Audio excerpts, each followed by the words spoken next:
abuse and the ways in which it's actually creating conditions that are traumatizing for some teenagers in this country.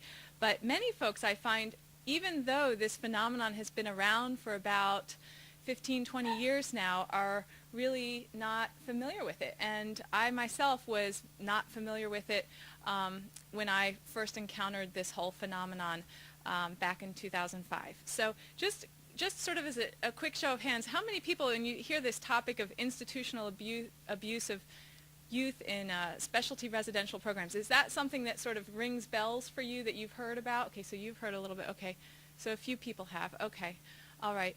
And some people have heard more, especially here in Florida, about things like some of the juvenile detention facilities that have been engaging in abusive practices, or some of the, quote, boot camps that have existed for a long time. But what I was unaware of is that there's a whole new sort of cadre or crop of residential programs that sort of advertise themselves in many ways as kinder, gentler options for kids and families, and yet are engaging in practices that I think just about everybody would find pretty appalling. So that's what I'd like to talk with you about today. We're going to have like a soundtrack here too. I swear he was like really calm today, and then I ran him a whole lot before we got here. And okay. Turn the lights down a little bit. So I do think that it's helpful for you to know a little bit about who's talking to you this evening, because of course everything that I share, it comes through a particular lens, that is the lens through which I see the world, and it's affected both by my sort of philosophical orientation, but also my own lived experience. And so just to give you a little bit of a sense of sort of where I come from and how I engaged around this topic, I am a clinical child psychologist by training, and I was in practice in a community mental health facility in Santa Monica, California, prior to moving to Florida, where I directed a clinical training program. And so I prided myself on ensuring that trainees would get rigorous and high-quality training in the full range of mental health interventions, and also that I was aware of the spectrum of services and supports that are available for youth who have any kind of challenges with regard to their mental health. And while I was in Los Angeles, several of the families I worked with had been coming to outpatient psychotherapy for some time, and several of them had been in formal residential treatment centers, which are sort of like where you go if you've been, let's say, in a psychiatric hospitalization and you need more extended intensive care.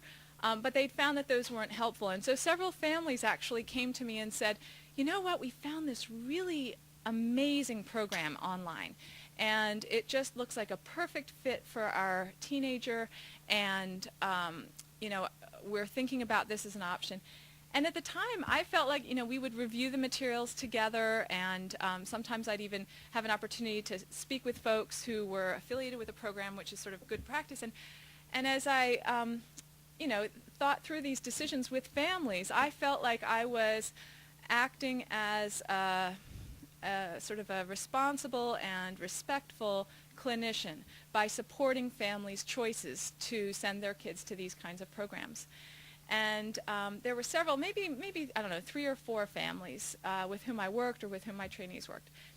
So when I moved to Florida, and through the Florida Mental Health Institute had an opportunity to work on finding out more about these programs and the phenomenon I'm going to talk with you about today, I was just horrified to discover that there were patterns manifesting across the country that I had been absolutely unaware of as a clinician. And so I think that that has always affected the way I approach this work, because I think it's hard to say that there are, quote, the bad guys. I mean, all of us are responsible, and yet it made me realize how when there isn't appropriately flowing and exchanging information in the community and our society, it can have really devastating effects that we're not aware of. So that's a big part of who I who I am and how I approach all of this, and really believing that we have a responsibility as mental health care professionals to ensure that if we do presume to offer an intervention, that it is not just an intervention that does no harm, but really something that is enriching and therapeutic. So when I got to USF, I had an opportunity to work with the Florida Mental Health Institute, which does a lot more sort of policy research and advocacy as well. And it was in that role then that I sought to affect change and learned a whole lot along the way. So I'm going to describe this phenomenon, sort of tell the story of how it is we came to understand it. And it was a different way of understanding than I had ever been accustomed to, having been trained in formal academic settings, where typically if you want to understand something, you can turn to the literature and you can pretty much get familiar with whatever the phenomenon is in the literature, and then also find some lived experience that can correspond. But when we turned to the literature to try to understand this phenomenon, because Bob Friedman, who at the time was the director of the Department of Child and Family Studies, he had been getting some calls from journalists who were saying, Dr. Friedman, we understand that you are very much involved in children's mental health care systems, and we would like to hear you comment on this phenomenon of kids being abused in residential facilities. And he said, what are you talking about? There was a woman at the time whose own adolescent daughter had been struggling, and she was involved in some clinical training here at USF, and she said, oh no, this is really a phenomenon. I have encountered it in trying to find some good help for my child and family.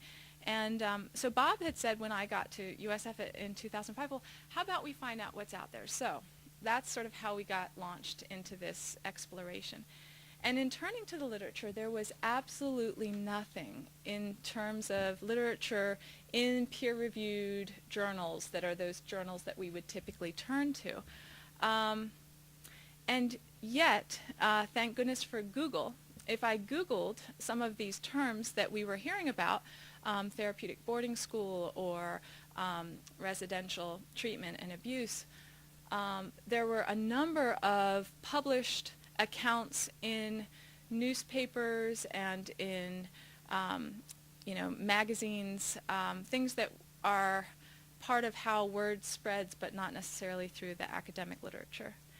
And in addition to that, we began to find that there was sort of an online community that was not altogether visible, but once we started looking for it, we could begin to see that people were finding one another online, whether they were people who had been in these programs as teenagers, or parents who had placed their kids in these programs, or parents who were considering these kinds of programs and were looking for some way to navigate. And so that then gave us some clues about the fact that there really was some sort of a phenomenon occurring and that we really needed to understand it better.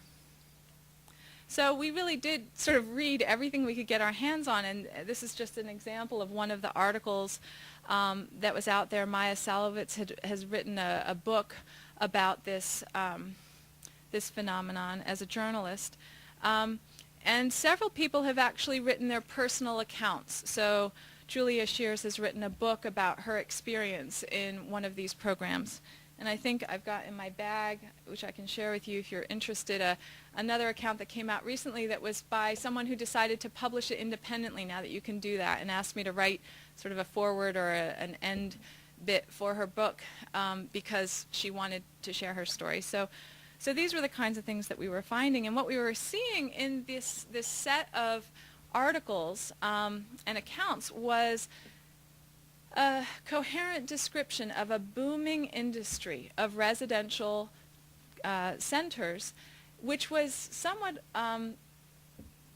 unexpected because mental health care and education are not industries that typically you can really make a buck at. It's not the kind of thing that you can make money at. And so when we started to read that there were actually venture capitalists investing in these programs, that was cause for alarm for us.